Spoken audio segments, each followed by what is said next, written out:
Hello mga guys, amo ni gali kita mga akong ginlabhan o.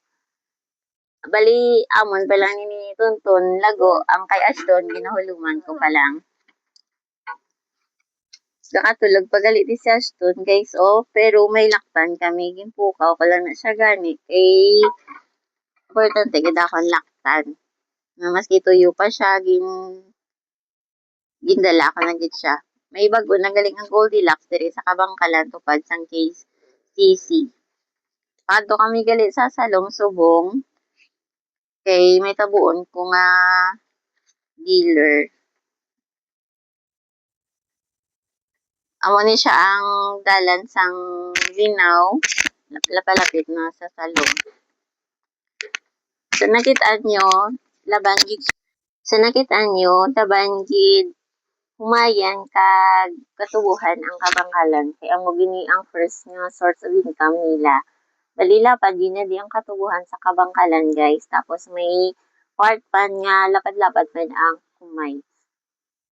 Bali, way ko kabalo kung ginabaligyan ni nila ang humay pero ginabaligya man nila kag syempre ilaman konsumo. Bali amo to siya gali ang barangay sang Salong. Bali ari na ta sa Salong proper, bali ari na di ang dako man nga eskwelahan sa elementary kag high school. Bali ang bilog nga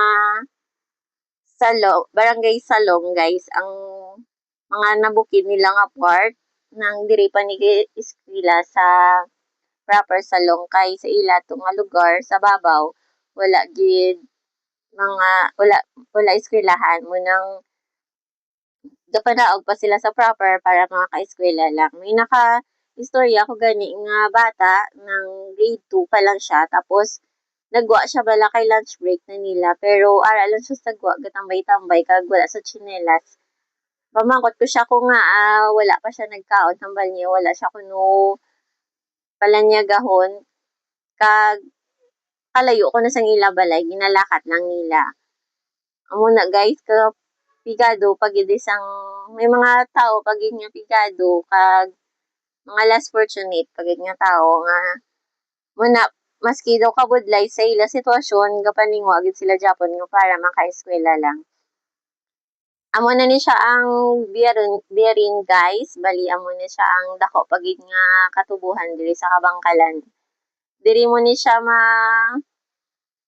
na di siya gasipak ang mga dalan, bali ang straight nga dalan pakadto na siya sa Kawayan kandun ni hinubaan si Palay kag diri naman sa sipak ang